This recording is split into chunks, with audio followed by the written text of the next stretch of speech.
Hello, everybody. Welcome to Business Power Hour.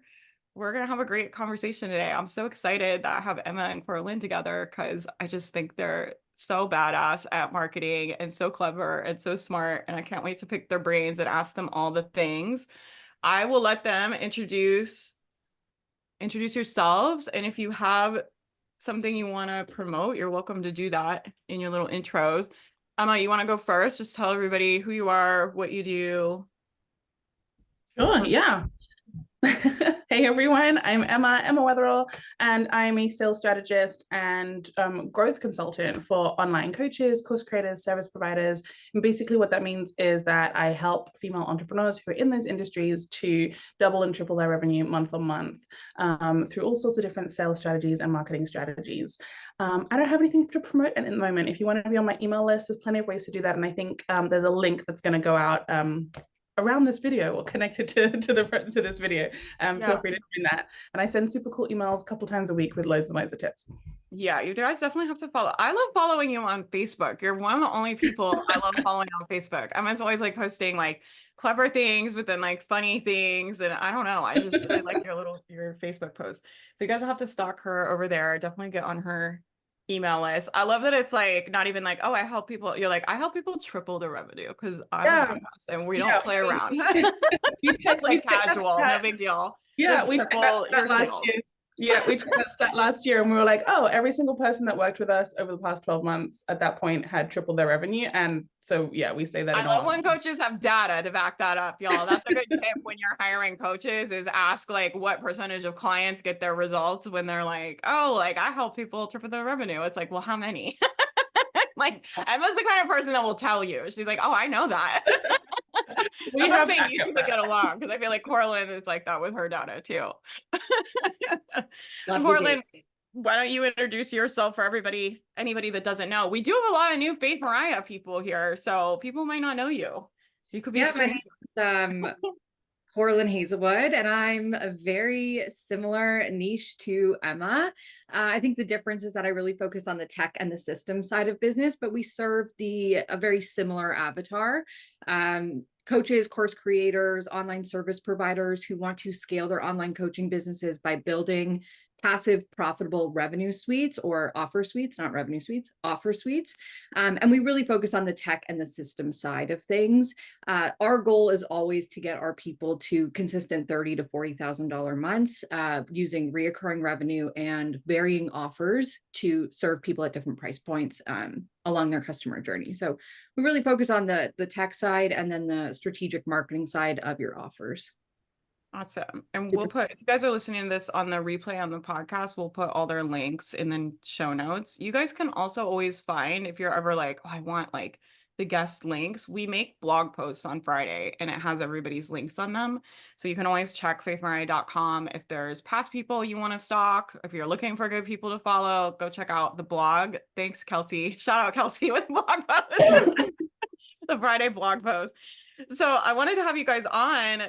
I wanted to talk to you guys about the topic of scaling with social proof, leveraging testimonials and reviews to hit six figures. And I know that's something both of you use with your clients to increase revenue.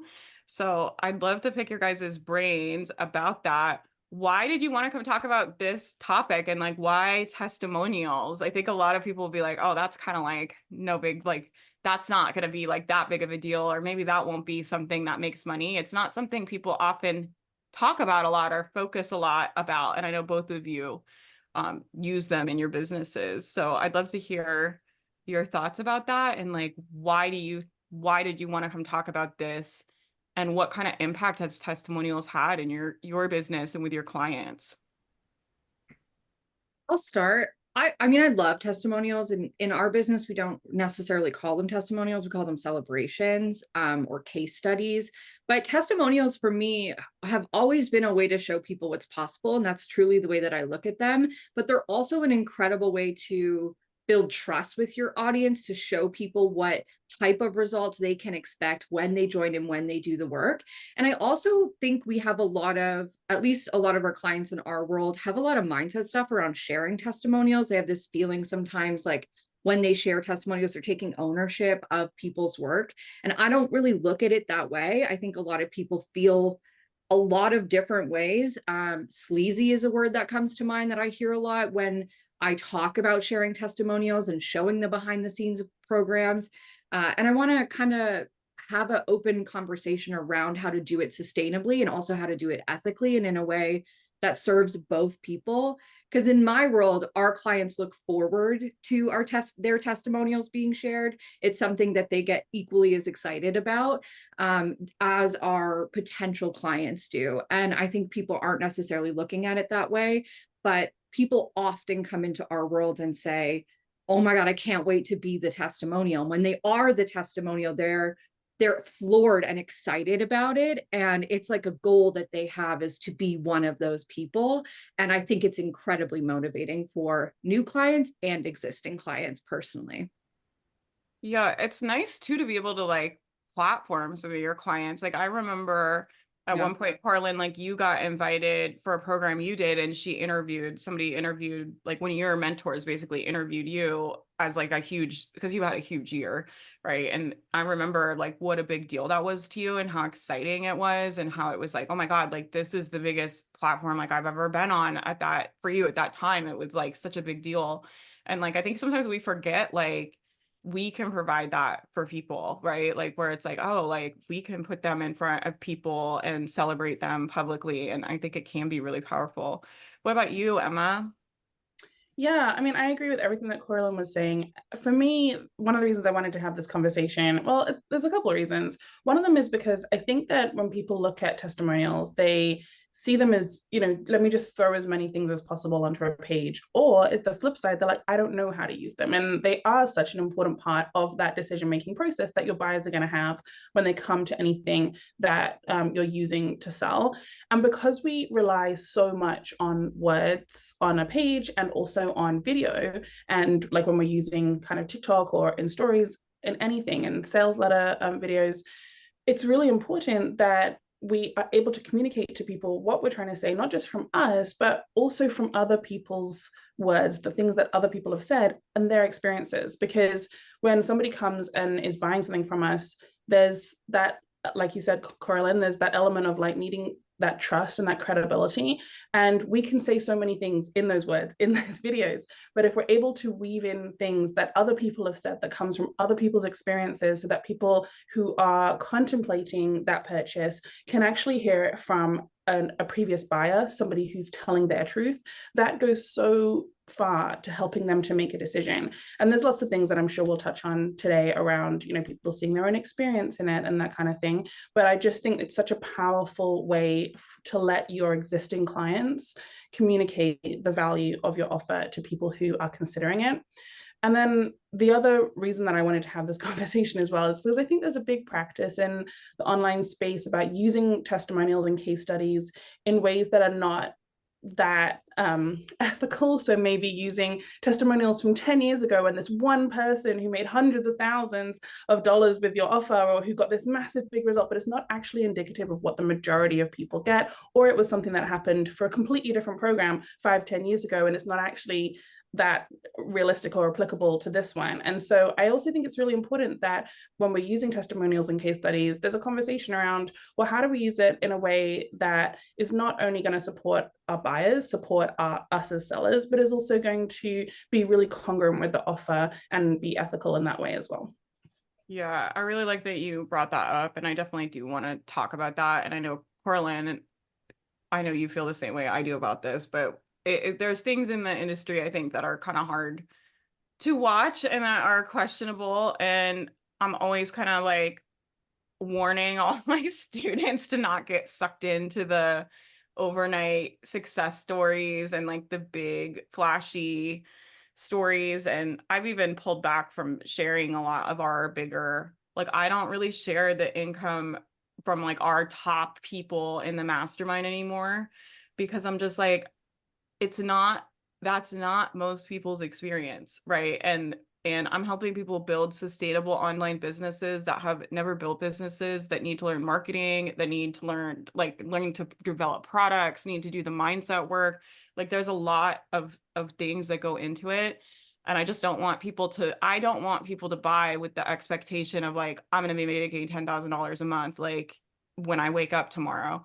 And so I try to like, when I'm putting stuff on the page, I'm like, would this be kind of like realistic for most people in the program? Because there are people that come into our program and make a lot of money. And I think there's people that come in that are really, really good at what they do. They have decades of experience teaching, or they're healers, or they're making the transition to online, or they already have a big audience, but they just need help with sales. And they're just missing one last little piece, right? And I'm really good at seeing, oh, you need this. Like if you had this, you'd be like, and then they go do that and then they make a bunch of money. And it's like, we could take that and present a picture of what my program is and what the offer is in a way that I feel like is not truthful to most people's experience and what most people that join can expect.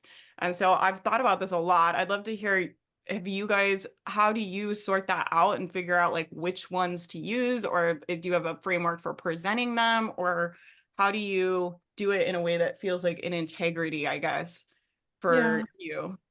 I'd love to jump in if that's all right. So I tackle this in two main ways.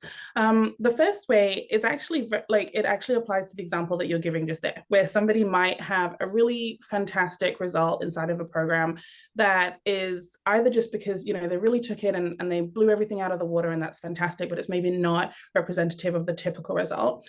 Or somebody like you're describing, Faith, where it's somebody who came in already having a lot of those pieces in place and just needed that one thing that was going to click and help them to go the distance. And so actually what I teach and what I recommend to my clients is a process that I've just called an illustrated case study, which is where instead of just presenting this testimonial blank on your page, or instead of including this person speaking on a podcast, or instead of just sharing this big result in a Facebook post, what you take the time to do is write out, and this can be on a sales page, or more typically I use it in social media content. You write out what the process was. So where this person started, what they already had to bring to that program and to their own result, what you worked on, what the specific thing that you helped them to work on, and how that resulted in the outcome that they had. And what that does is that shares this fantastic result. It still shares that celebration, but it gives a very specific view of what actually it took for that person to achieve it. And it's also very realistic in showing where they came from, what their expertise was, what their strengths were, and what the weaknesses that you supported them with were. So that illustrated case study, I have a process for that I teach. And I think that tackles most of that issue. And then we tend to share them on social. In terms of how I take and decide testimonials on sales pages, what I recommend people do is really look at like how you've laid out your sales argument inside of, you know, the sales page and the copy, which is a whole different conversation. And you think about, as you do, like when you're writing a page, you think about what are the questions that I need people to understand, that I need people to believe? What are the things that people are asking themselves as they're coming to this offer? What are the typical objections and frequent questions that people have? And what do I know that they're asking themselves, even if they don't do it vocally? And then we look at testimonials and we look at the experiences that people have had. And you want to use those testimonials to fill in those gaps, to answer those questions on your behalf, to answer them from people who have taken that offer or who have gone through that program in the past, so that they're sharing, for example, a situation where, oh, I didn't really think this was going to happen, this was going to work, or I had this really difficult situation where I was a single parent, or I'd been in this really difficult position, or I was coming at this not having any experience. And so people can see themselves in that situation and they can say, hey, okay, this works for me. And so I like to encourage people to really curate the testimonials that you're putting on your page and think about what purpose does that serve for the people who are going to read it, and to highlight situations that you know your typical audience, when they come to consider to make a decision about this offer, they are very frequently in these kinds of situations making a decision from that point. So using your testimonials to support that alongside the rest of your copy. Yeah, I love that. I've been doing this during launches lately, and my business manager, Rebecca, is like she's like organized, I call her like my organized earth angel. She's like my VA earth angel, but she has all of our screenshots in an Airtable, and I started categorizing them. So that way, when I'm writing an email in the launch about like, when you're overwhelmed and you don't know what to do, or you're like posting and you're not showing up consistently, it's like, we have testimonials from like at this point from like, we've been running the same program for 4 years, right? So we have 4 years worth of screenshots of different comments people have made, or things people have left, or testimonials people have shared about like, I used to have this problem, now I have now this is what's happening. And that way, when I'm writing an email, it's like I can pull those different ones and highlight them.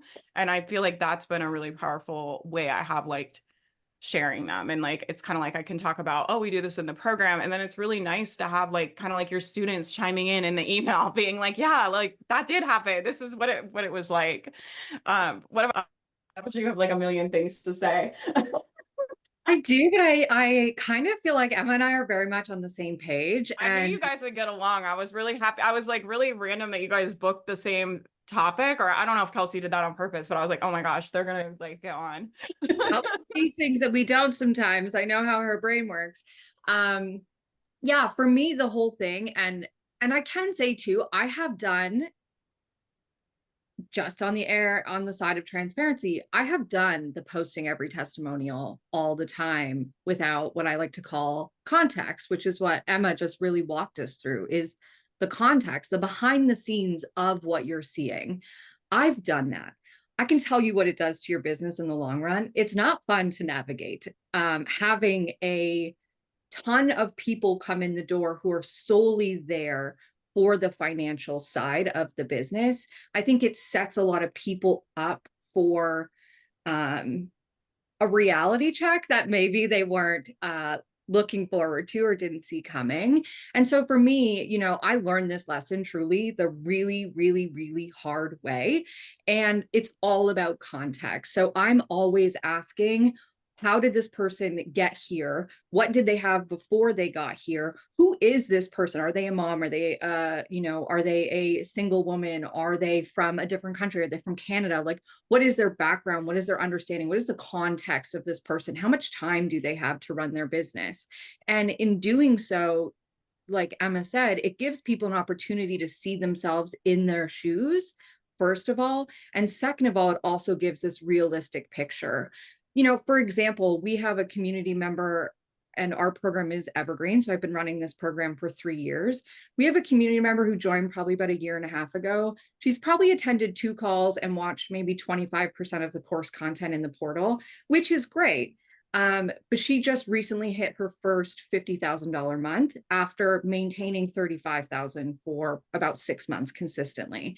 And she popped into our Facebook group and shared that. That's not something that I'm personally going to share on my stories because I gave her, like you said, Faith, one piece of advice on something to change in the way she was marketing her membership. And that membership is a very small portion of her offer suite. And the rest of it really came from within her, right? The rest of it is like she had a lot of those nuts and bolts and bones in place, but connecting them all was really challenging for her from a tech perspective. So while, yeah, we aided in that, it's not our work necessarily 110%. And it would feel very off to me to share that and be like, hey, look, $50,000 months. When the average person in our community is currently doing between 10 and 15, she's an outlier. And so I also really look at outliers as well. And I try to remove the people who are not doing, not taking action, et cetera, because we all have people like that in our programs. I remove those people who are, you know, not really doing anything in general. And then I also remove the top people and I really focus on that like median line of results that people are getting. And lately I've been doing my best to share more testimonials that are not revenue based. And so we share a lot of like, she built her funnel, you know, her freebie is set up and her tripwire is making sales. And so we share a lot more of like the work that we're doing as a whole, as opposed to the outcome of the work that we're doing. And I think that's brought us way more aligned clients and also given people a better, you know, view of what's actually required in order to get that big flashy result and that big flashy number. Because we battled that challenge for a solid year in our business. And in hindsight, it was very clear why. But in the moment, we didn't get it. So it's what it is. I mean, yeah, it's a process. Like, I think we've all pivoted and changed our marketing. And like, I've definitely done things I look back on now where I'm like, oh God. Yeah. Yeah. Like I used to say what and like we used to do what and like I used to get so emotional during launches. I would like get myself so worked up about how much I love the community, how much I love the offer, and I would like cry on the fucking pitch. And I just look at that now and I'm like, girl, like what was happening? Like what in what world? Like what was even going on? And then it was like, oh, this is like not a sustainable way to run my launches, because Cortland knows I launch a lot. And like, I would like have myself worked up in this like emotional frenzy. And that's how I would make sales. I would like work everybody up in the community. Probably some of you guys remember this. I would work everybody up into this like huge frenzy and like create all this hype and like all this emotion and all this stuff. And I was like, okay, like we need to learn how to sell from a place of calm and like from a place of like explaining your program and like not being completely unhinged for 5 days during the launch. Like it's just totally crazy. So I get you. Like I mean, we've all done cringy marketing things and you just learn and get on. But I think this is an important conversation. I know we have a lot of newbie people in my community, and I think it's important to talk about testimonials too as buyers, because I think a lot of people do get swept up in that, like, oh my God, like I could make like, and they're just only factoring in the best case outcome. And what I always tell people is like, your business, you're making an investment in your business when you're hiring a coach or buying a program. It's an investment, right? And I think about like Matt and I are investing in real estate right now, right? And we don't buy real estate looking at like, oh, maybe this could make millions of dollars and that's the only outcome we consider. Like, can you imagine? It's like we have to look at like, okay, what is the potential earning of like this property? What is like the worst case scenario? Like if this thing ends up, we get in there and everything breaks and it explodes, and like, can we financially absorb that hit? Like, what would that look like? What would the best case look like? And like, you just kind of have to factor the risk, right? Where it's like, is the financial hit worth risking? Because you might have to live through the worst case. You might not get any ROI. Like not every investment you make turns profit, right? Otherwise we'd all be fucking rich because we've all spent a lot of money on our businesses, right? And so we factor in like, what are the worst cases? Would we have the financial resources to cover that? What would that look like? What is the best case? Like, what is the potential payout here? And like, is it worth it? Is that risk of the worst case worth the payout that we're looking at? And I think that's important when you guys are investing in programs, because I think what those big testimonials do is they get people to only look at that best case outcome. They're just like, well, you could make millions of dollars. And it's like, yeah, that's one scenario. Like, consider all the other scenarios. When you guys are investing in your own businesses, like, how do you factor that stuff in? Like, do you look at testimonials? Do you consider them? Like, what's kind of your thought process when you see that stuff?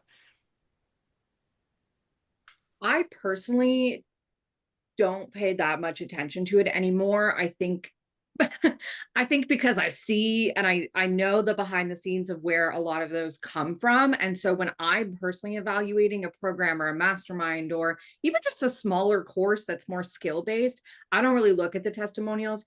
I really look at like, does this solve a problem for me in my business? And will this help me improve a skill in my business, as opposed to, is this going to make me more money? I just know personally for me that the money always comes following the service. And when I do that service really, really well, the money is not something that I have to worry about. And so I don't make investments for me personally based on the money. I look at the skills and the holes that it's going to plug in my business, and I invest in that way. And the testimonials are nice, but I do my best to ignore them, to be totally honest. Yeah, I think I do too, unless it's somebody I know. But you know what I do? I get in people's DMs. I'm like, do you know so-and-so?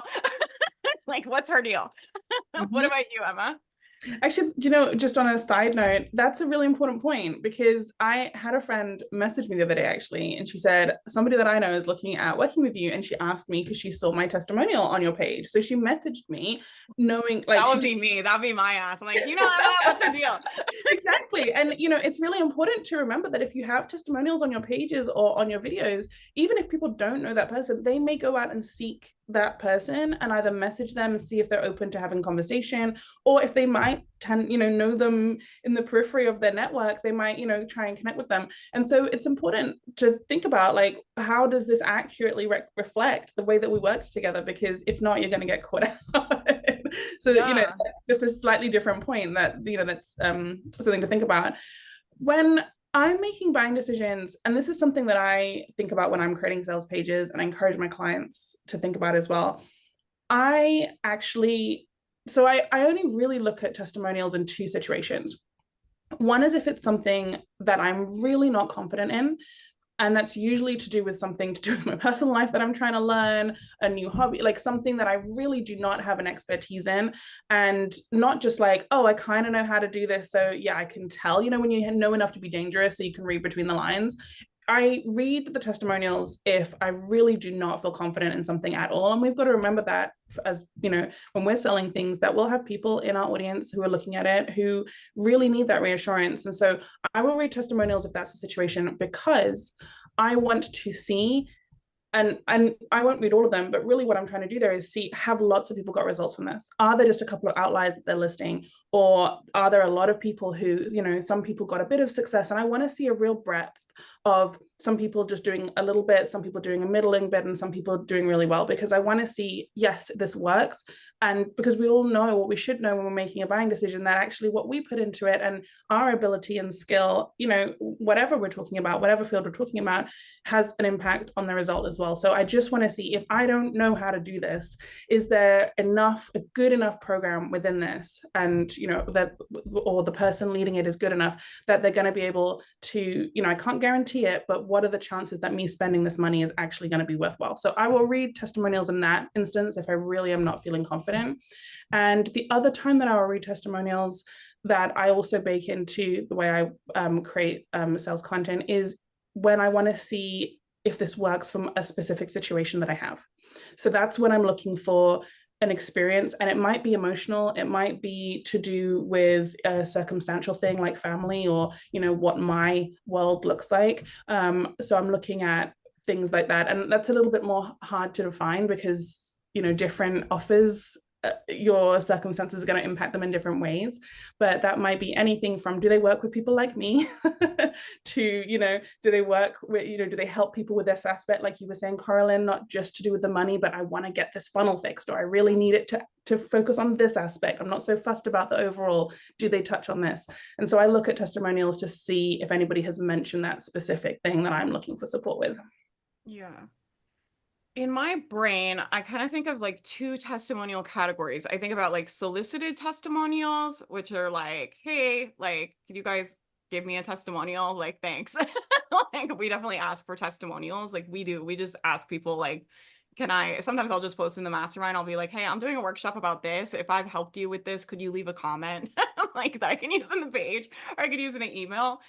Or, can you write a new testimonial for the sales page? We're updating the sales page, and we'll ask clients. And so there's solicited ones, but then there's also like kind of unsolicited ones, right? Which are like word of mouth, and like what people say about your program when they're talking in other programs, I feel like my favorite feeling in the world is like when I see somebody in a group and I get like recommended by somebody, and they'll be like, oh my gosh, you have to listen to Faith's podcast, or oh my gosh, Faith's Mastermind is the best. And I'm like, kind of like what your clients say about you, like out in the world, like I think is really powerful. And I'd love to hear like from you guys, you have tips about how do you improve those unsolicited testimonials and make sure that you deliver for your clients and that they're gonna go spread the good word about your work when you're out of the program. I think that's it's a very simple thing, but a difficult thing to do, which is just, really do your best in all cases and be real and provide value in your offers. Don't oversell and underdeliver. Really focus on making your offers the best that they can be, and really be client centric.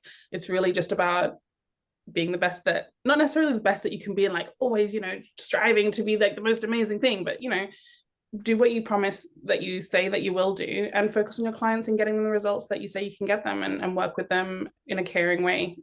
I think it's just about focusing on your clients and showing up. I think you really nailed it with that honesty piece too, because I really feel like there are times where you can't deliver what you said. Like maybe you get sick, or maybe I had this happen in creator camp. So I launched a new offer and I made the schedule. I was like super excited about it when I launched it, of course. And I was like, I'm going to make you guys 3 modules a week for 3 weeks. You're going to get 9 modules in 3 weeks. It sounds like crazy to say. I'm like, what is happening in Faith's brain sometimes? And then when I started making it, I was like, this is too fast. Like it was too fast for me. I felt like I need to, like, the way I create content in my process is I kind of like let it marinate, and it kind of like downloads. Like I kind of set this intention of like, I need to make a workshop about this.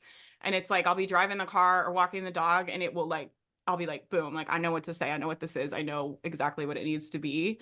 And because there were so many modules I was going to have to make, it was like all of a sudden my brain was like, it couldn't get the downloads because it was like, oh my God, I need a module about this. We need a module about this. We have to teach them about this. Like, like, and so I had to go in the group and be like, I'm going to change the schedule.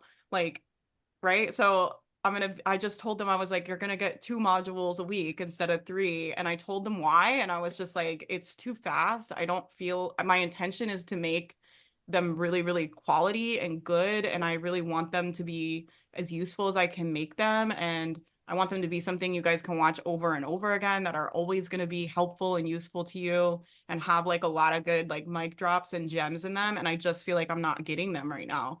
And everybody was so nice about it, right? It was like one of those things where I think it's just the honesty piece when you have to change or you have to not deliver on something you said, like just explaining like, and this is why, like, and most people I feel like really are, I don't know, they understand like we're all humans, right? They understand I'm not like a, I don't know, business coach or what. But it's also because your people inside of them, well, 2 things. One, that was client-centric. You were focused on the experience that you were giving your clients. You weren't just being like, I can't be asked, I'm not doing this. Like it's a different thing. And the second thing is also whether, because people can tell your heart, like if people have bought into you, people know you, maybe they've worked with you before, that's your reputation as well. Like they'll know what you're about, what you're like. And it's different if you have a history of creating stuff that you are not showing up for, or that you're not doing well, or that when people log into your stuff they're like, this isn't quite as good as I thought it would be. Like that's a whole different thing. So that kind of thing is like, people know your heart. First of all, they know it's coming from a good place and a place of you still wanting to serve them, and 2, because that was you doing something that was focused on getting your clients the best experience. And I think that is such a good example of what I was trying to say. I hated doing it because I hate like I just like if I say something, I'm always just like, this is just how it fucking is. Like and I'll tell the team, I'll be like, we told the clients, like they're getting what they're getting. Like that's just what it is. Like, but I hated it, right? It was like I was just like, I wish I could just like make myself crank these modules out, but I was like, this is not a good idea. And I also, it's so funny because I'm like, I told them this, so my brain was like, they're all gonna be so disappointed. But it's like they don't need 3 modules a week either. Like they don't want that either. They're like doing a huge challenge in there. They're doing 100 posts in 30 days. And then I'm giving them 3 modules a week. They're like, we're fine. Like, so it's just like, sometimes we give ourselves like so much grief about stuff that's like, our clients are like, yeah, it's fine. What about you, Corlin? How do you kind of like make sure that your people are going to like say good things about your program and like get those indirect kind of testimonials? For me, it's all just about, I think about under promising and over delivering. And I also think about, because I think a lot of people over promise and under deliver, and that's where you get bad word of mouth. And so I really try my best to under promise and over deliver within my boundaries and within my capacity to do so. And I think the other element of it is just always acting in integrity. Like you talked a lot about how you had to push a deadline back. Well, I was supposed to redo the entire curriculum of our core program this year.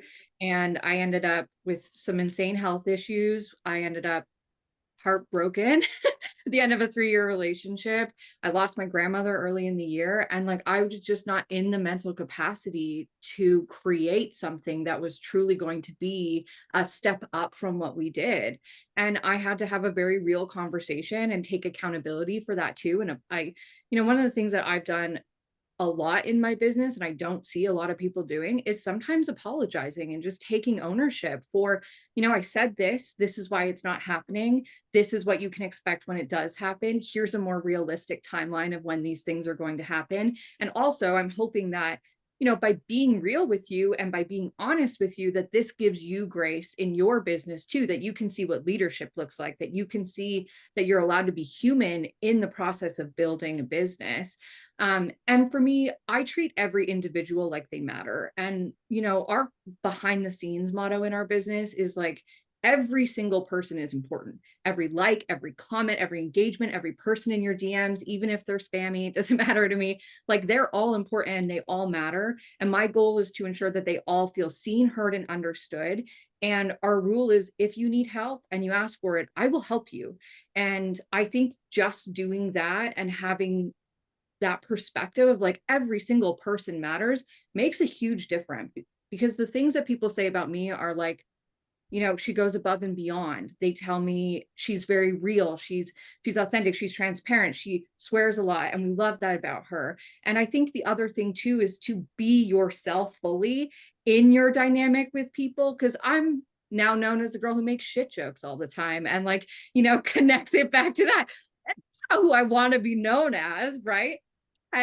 It creates this, like, people go out into the world, and when they're having these experiences with people, like, I'll give you a really good example of this actually. We did a program a couple years back called Money and Momentum, and I taught this concept of like your course and your offer are not the same. And in order to portray that, I showed the difference between marketing a muffin, like two stores marketing a muffin. And now anytime someone sees a muffin, they take a photo on Instagram and they tag me in their photos of these muffins. And it's been years and I'm still getting tagged in photos of muffins, like just out of nowhere.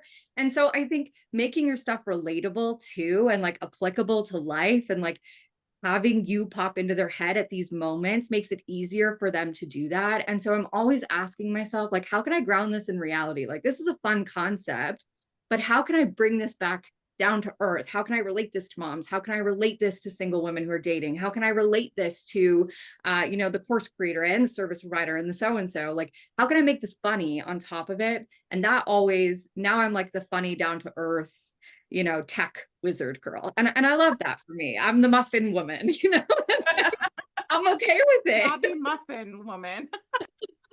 I'm the muffin lady, you know. You guys are both obviously like testimonial queens. Do you have a good system for collecting them? I'd love to hear like your guys' thoughts about that. I have a question from Natalie, and she says, is there a recommended platform for collecting testimonials? Do you like Google for reviews, or is there something better? I'd love to hear your guys' thoughts on just like if you have a favorite process or a favorite little trick you want to give us, and like what your thoughts are about platforms and that kind of stuff. So I'll start if you don't mind, Emma, because this is like, I love talking about this. I thought you might. I'm a system girl. I love the system. And so a couple of things that I've done, which have like not just helped us gain more testimonials, but helped us create a bigger picture testimonial with that context, is twofold. So intake forms when they get into your courses programs, whether it's a free offer or not, I always recommend having an intake form so you can very clearly see where they're starting, what they came in with, what they know, what they think their problem is.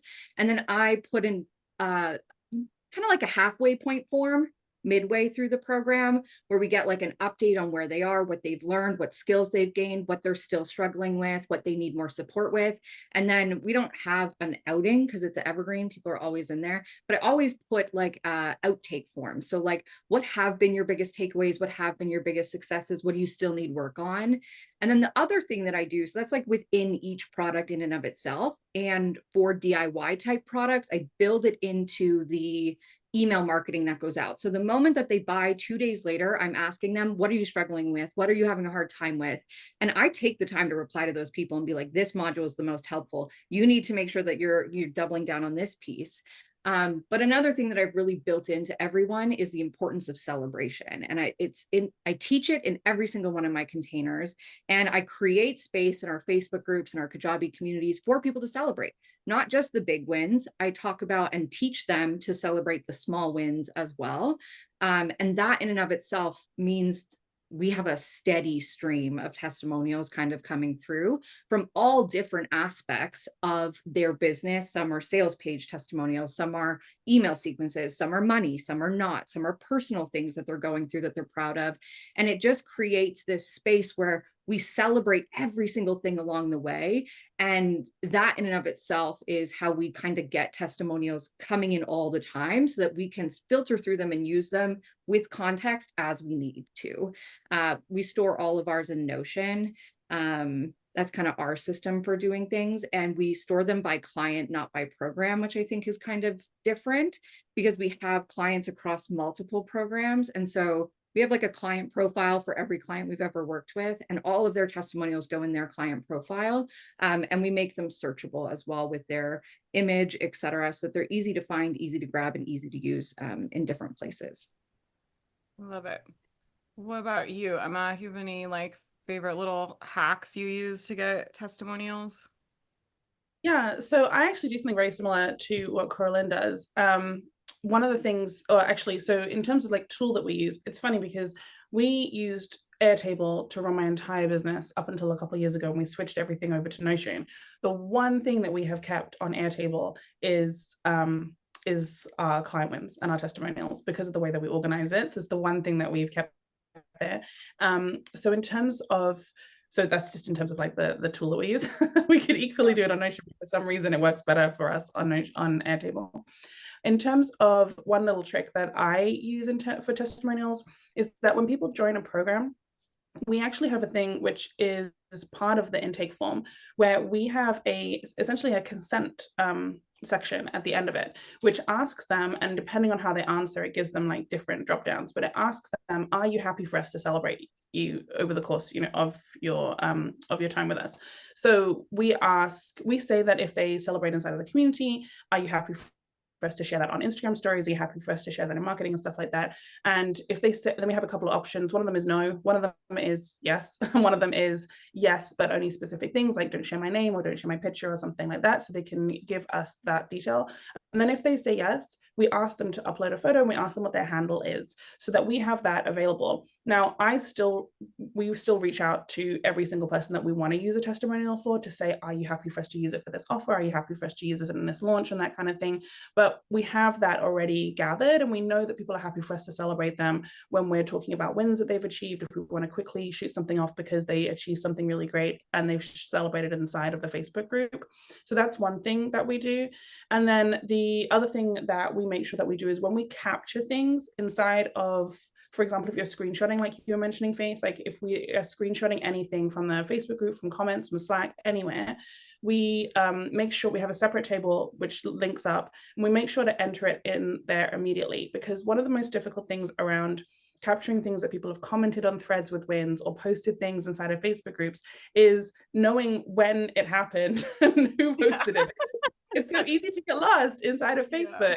And so we make sure that we have a system for that. So every day we check, every day we capture it. So we know what day that happened. And then we can track that against the intake form, anything that they've said in their midway forms and things like that. And so we can kind of use that in the story of their journey with us as well. So a couple of things that we do there as well.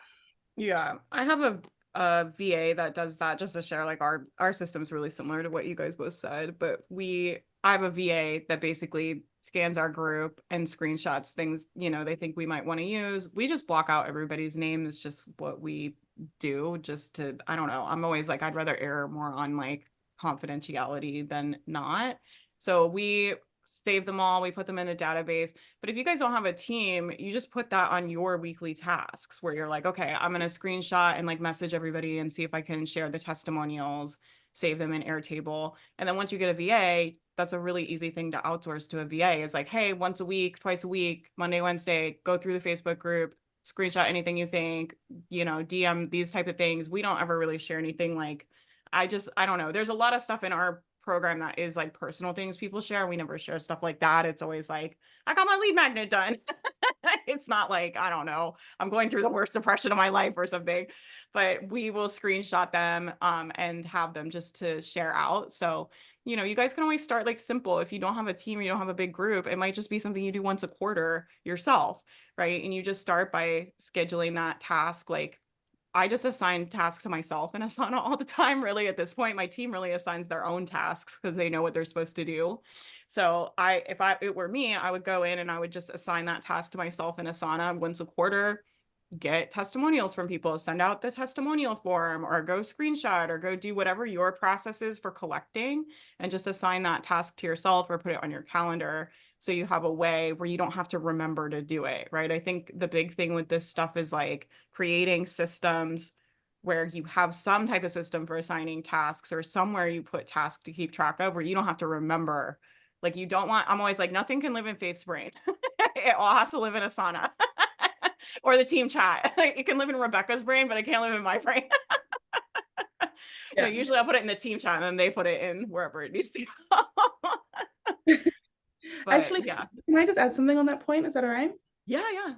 So actually, you reminded me of something. So I feel like if you don't have a team, one of the difficult things, and also just if you often have people in your programs who don't share in that celebration because they're shy or because they're not used to it or whatever reason. So one of the things that I got into the habit of doing when I was early in my business, and to an extent we still do it now with the team, is that if somebody has shared with you on Voxer, on a private call, on a group call, in Messenger, like if you're having a conversation with someone, they're sharing their wins or they're thanking you for anything or saying like what an impact you've had, it's okay. And usually that's people are fine with it for you to come back and say, hey, do you know what? When we were talking about that the other day, I'd really love it if you could share that in a testimonial because it's such a great example that I think that people love to hear, and I'd love to work with more people to help them in the same way that I helped you. And so that's a really easy thing to do once a month, once a quarter, or any time that you're having that kind of conversation, to go back out and say, would you be happy if you're that happy with things? Would you be happy to share that in a way that I can share publicly and do it that way? So that's something you can do as well if you haven't got that system for testimonials, or to add it in if you Yeah, that's a great tip. My favorite like lazy girl testimonial hack that I do is I send out, when we're planning, probably like a couple times a year, I send out a survey to the mastermind because we're planning, and I'm like, what do you guys want? Like, what, there's already so much stuff in there. It almost gets hard sometimes to think of like, what else can we get them there? We have so much stuff. So I'll send them out stuff so I can get ideas.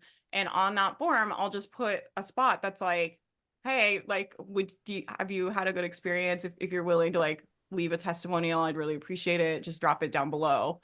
And so many people just leave nice things, like just doing that. And so it doesn't always have to be like a huge scary thing. Like, I don't think you should be scared to ask for testimonials, but there's always like easy ways. Like if you're sending out a survey about something else anyway, it's like, you might as well just ask for a testimonial. I'm like, why not? I love that. Yeah. Also, I want to share something super fast. Yeah. I feel like a lot of us, like we have, when we look at testimonials, we also think of like the long written thing of like, this changed everything. And I learned how to do this and I learned how to do that. I like to quantify. Unicorns rain down. I ran off into the sunset. I'm like beautiful. I'm rich. I'm hot. I'm thriving.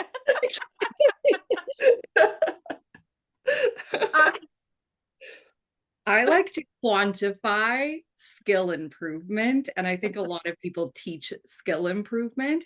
And so one of the things that I'll do from time to time is I'll pop into our Facebook group and I'll create a poll, like on a scale of 1 to 10, how much do you think your ability to create sales pages has increased since you joined this program? And it gives us this That's a good tip. Everybody I'm like writing that down. That's a good one. But it gives us this quantifiable kind of number that we can leverage, right? So we can then say 50% of people who join Design to Scale have noticed a 60% increase in their ability to execute and create sales pages in under, however hours. So, or you can go the hour route. So like, how long did it take you to build a sales page versus how long does it take you today? And then you get that time measurement too, right? So I think using polls in your communities is a really great way to also gain those kind of snapshots that are also very quantifiable for those logical buyers who maybe aren't buying from that emotional connective place that some people do buy from. So that's something that we work really well for us. That's a really good tip. I really love that. And a place that is really, really easy to layer that into is if you have a new program, if you're running a beta or a pre-launch of anything, and you want to ask people questions at the end of each module or end of each lesson so that you can improve it, so that you can make sure that it's the best, because, it's the first time you're running it out. Or even if it's, something that you've been doing for a month and you want to up level it, putting that question, that quantifiable question in there is such a good way to get that testimonial or, to get that quantifiable data, but also at the same time help you to improve the program. So it like works twofold. That's what we do it anyway. But I love putting it in for a regular program as well. Yeah, that's so good. Well, this is great for me because I'm making a brand new program right now. So I'm like, ooh, I got some surveying to do. I got to add some surveys up in that program. Thank you guys so much for being here. You're both amazing and I respect you both so much. And I really appreciate you taking the time to be here. Why don't you tell everybody if you have anything cool coming up, where they can stalk you on the internet, all the things, just pitch your stuff. I'll leave the floor for you, Emma. All Everybody's so shy at the end. So yeah, I hope everyone's enjoyed this because I've learned some stuff, and so I'm sure that everybody has. So it's been really awesome chat. I always love coming on here, Faith. You can find me anywhere on social media. I'm just Emma Wetherall, like the weather, and then ALL, pretty much everywhere. It's just, that's my handle. So you can stalk me anywhere. All the places. Emma's fun to follow on social media. We were talking about weighted blankets the other day, so and she has marketing tips too, but it's like life hacks, marketing tips. If you want to know where to find a weighted blanket, Faith and I, we've got the recommendation. We've got you covered. Don't worry. You need marketing help. You need launch strategy. You need a good anxiety weighted blanket. We got you, Under the blanket while you're launching emotionally. Keep that weighted blanket on during my launch. I'm like, it's gonna be okay. Yeah, so follow me on social media. You're very welcome to join my email list. I'm always sending things out there, and I pretty much email most things first before it goes on social. What I have coming up right now, I have a workshop coming up over the next couple of weeks, which is going to be all about how to create baseline $25,000 months if you're already making sales in your business, how to get to that higher baseline. And I have a few fun things coming out after Christmas as well. So yeah, would love to connect with you. Get on Emma's email list and stalk her, and we'll put all her links in the show notes for the pod and in the blog post that'll go up tomorrow. Corlin, what about you? What do you got going on? I'm everywhere too. So Corlin Hazelwood on Instagram and YouTube. And we also have a podcast called Design to Sell as well, which I love showing up for, and d2sell.com. I would love to invite anybody who is in planning mode for 2024. You're doing it a little late. I love you. You're doing it a little late if you're doing it right now, but we got you. Excuse you. Does anybody else feel like personally attacked? It's December 14th. I have like 2 whole weeks. It's like a eternity in Faith Mariah land. I like the slightly agitational content in my world. What I'm slightly known for. Call you out on your own damn show. She doesn't care. Nope. Love you, Faith. But we have a really cool 5-day workshop plan for prosperity that helps you get crystal clear on your marketing plan, your offer suite, and the funnels that you're going to build out throughout 2024 to help you scale, help more people make more money, and do that in less time. And so if you are seeking clarity, maybe clarity is your word for 2024. That's the feedback that I've gotten from everyone who's taken it. It's linked in the bio of my Instagram account, so it's the fastest way to get it. You guys got to go get that. Yeah. I love stalking Corlin on Instagram. She always has it's a good mix of business, lifestyle, your cute little Canadian life. In the blizzard. Currently in the blizzard. Yeah. I love following you on Insta story because we used to work together and talk every single day. Oh my God. We used to talk so much. When Corlin and I used to work together we used to work on the back end of coaches' launches, running kind of the back end of their business and stuff. But we would spend all day on Zoom talking. I don't know how we got anything done. The amount of time we used to waste just talking to each other all day is insane. But I don't talk to you anymore, but I feel like I know everything that happens in your life because it's on the Insta story. So it's really convenient for me. My ADHD brain, I still feel like I'm in touch with you. My phone does everything first in my life, and I'm okay with it at this point. It doesn't just eat first, it does everything first in my life. So, yes, I overshare on the gram, and I love it. Yeah. Well, go follow her and you'll feel like you're best friends with her. I'm going to do a workshop. I'm going to have the details. I think my goal is going to be to get that done tomorrow. So I'm going to have all the details tomorrow, but I want to do a free workshop. I want to do a business strategy, 1 business strategy workshop and 2 coaching sessions that I want to do just in the community. So I really love doing free coaching, but we haven't done it in the community in a while. And I was we really should bring that back because I think the mastermind is going to be opening if you guys are looking for community and coaching and support next year. And I think the magic of the mastermind, a lot of it is the coaching calls. And so I was I really want to give them a chance to experience it and taste it. It's not the same, but I feel I don't know. I'll have the details tomorrow. Watch my email. I love this. I'm still hashing it all out. There will be something. something. Just keep an eye out. You'll want to buy Something, I'm doing something, everybody. I always say You're Faith is gonna like the it. teasing. Yeah, Faith It'll is the be good. teasing. She teases nothing very well. Like I can't keep secrets. The mastermind knows like everything about everything. It's so bad. It almost killed me like not telling them about creator camp. I was just like, but it's here, it's open. That offer is off the ground. So I'm excited. Okay, let's go ahead and wrap this up. Thank you guys so much for being here. We'll put all your links, all the places. You guys can find the blog at faithmariah.com, and all their links, all their stuff will be up there tomorrow. And then the replay of this will be on the podcast. So if you want to help me out and do me a solid, you guys can send this podcast to your friends, tell everybody, spread the good word. And I'll see you guys next week. Oh, you know what, Corlin? I just ran an episode of your podcast on my podcast last week. You guys should listen to that. there we go. If you want to listen to more podcasts, I took an episode you and I recorded and we ran it, I think last week. So yeah. Amazing. Maybe I'm remembering that wrong. If you scroll back, you'll see an episode with me and Corlin, and it was really awesome. So check that out. Okay, that's all I have to say. Thanks, everybody. Thanks, Bye, guys. guys. So nice to meet you.